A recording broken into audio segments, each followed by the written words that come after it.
I'll get out in your own time. All right. Both machines are running. Can you hand go a little more? Mm-hmm. That's better, thank you. Right. Good, perfect. And then the other.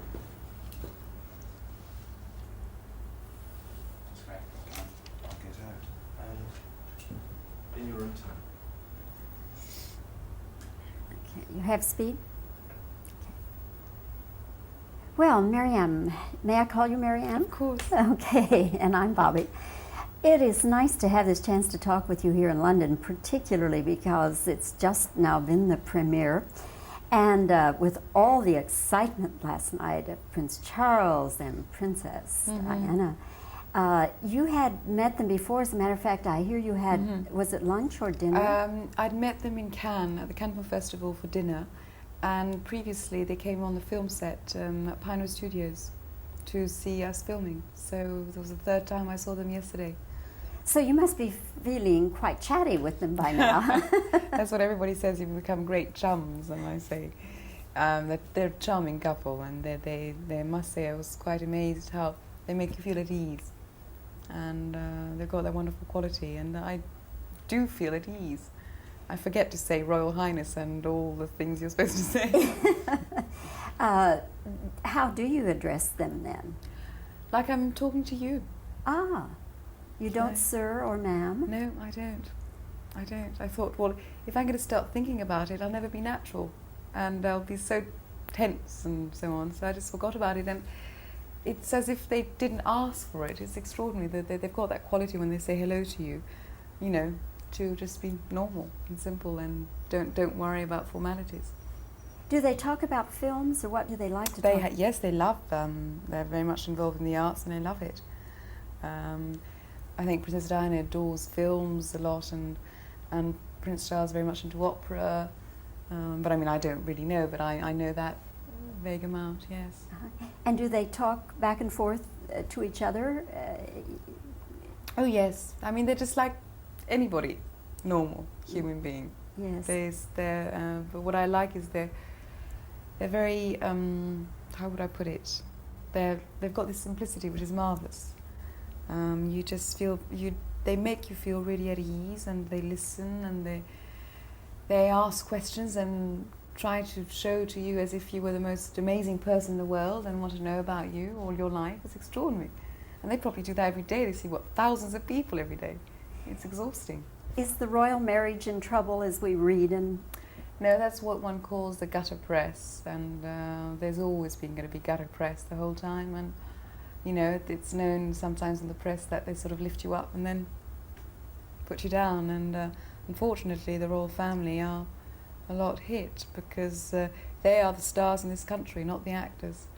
It's not like in America where you've got a completely different system. But it's tough on them. But I'm sure the only way they get away with it is by not reading the press, because it's anyway, you'll read that sort of thing in the sort of what I should say trashy newspaper, but the sort of very, you know, gutter press. You wouldn't read that in the Daily Telegraph or a paper like that. So it's just gossip. It really is. Maryam, your life is going to change now because, first of all, let me tell you, you are wonderful in the film. Thanks. You're really very, very good, and I was you. not that familiar with your work before. And now, because of the impact that you're making in the film, and because it's a Bond film, your anonymity is gone. I don't think so. A lot of people have said that to me, and I don't think so, because it will obviously if I go to a premiere or somewhere, you know, people might, but otherwise I don't think so. Want to bet? Okay, let's have a bet. I'd be interested to know. Yes, because I do hope we have a chance to meet again, Yes. because then that'll be my first question. Okay, Maryam, how has your life changed? Yeah. But anyway, let's talk about your role. What I like about this Bond picture that I've never felt in the others, Maryam, is that it's more romantic. Yes.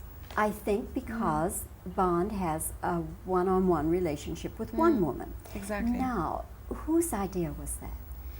I think they all together sort of decided they had to write a new script, more up to date, a stronger script, because they'd been sort of lacking that. A lot of the previous ones became very weak and slightly gimmicky, and they wanted to go back sort of classic, also sort of Ian Fleming more traditional Bond, you know, more integrity within James Bond, within the characters, within the story, the plot.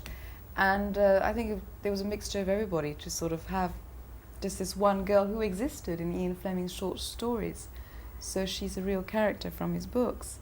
And so the whole thing was more classic, had a different turn. And I think also Timothy Dalton had a lot of input into that, saying, you know, it's the way he portrayed James Bond, the caring side of him, when she's sort of at loss, you know, and the sort of gentleman quality and the caring and sensitivity, in contrast with the ruthlessness and the sort of unpredictability, the dangerous side. I think he's mingled all these qualities, and it's very interesting when these two characters meet, because then he changes. I think that women particularly are going to like this aspect, because always in the past, It's been very sexist and a lot of, yeah. Yes, and he was such a womanizer, and I think this seeing that he's capable of having a one-on-one relationship is a very appealing thing. He did. I mean, James Bond did get married once in On Her Majesty's Secret Service with Diana Rigg, who gets killed in the end. So they've had, you know, a few different ones. But I think what was very important in this is that they realised that by having just a few strong characters like that, you get more involved. You're more involved in the film. And it's true, as you say, if he'd been sort of scattering around with lots of girls, then it's sort of you lose some sort of integrity within the storyline. And it's true, it's more romantic, more classical.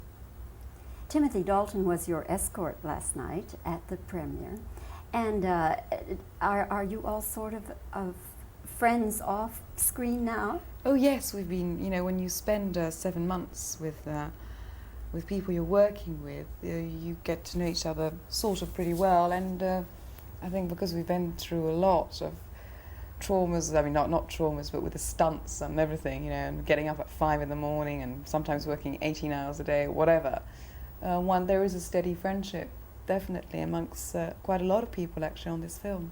There is a steady, good, solid, you know, friendship. What I'm asking is, are you all, excuse me, what I'm asking is, are you all dating?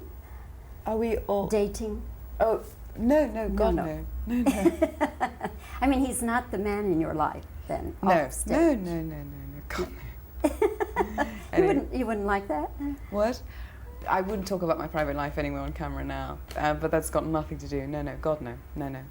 As far as the physicality of it, Maryam, was there ever a time when you thought, I had no idea what I was getting into? You mean what, the physical sort of work? Yes, you know, all the stunts and all Yeah. that. Was that ever too much for you? No, I always, I mean, at times I was perhaps scared and frightened because I'm terrified of bombs and dynamite and things like that, and I end up working on a Bond movie where there's a lot of that.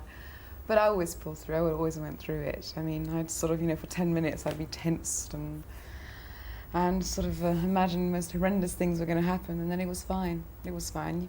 It's wonderful on this film is that everybody so much wanted to make this film that there was such teamwork, not only amongst the actors but with the crew and everybody, that, you know, even if there was a frustrating scene to do, a frustrating day because it been, I don't know, we hadn't done everything and we were sort of running late and all that, you know, everybody would go on and do it, which was great.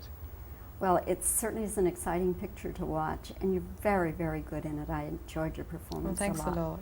And I do hope we meet again after your anonymity. Thanks. We'll see who have won. Okay, thank you, Okay. Maryam. Bye-bye. It's a very nice interview. Thank you. Thank you.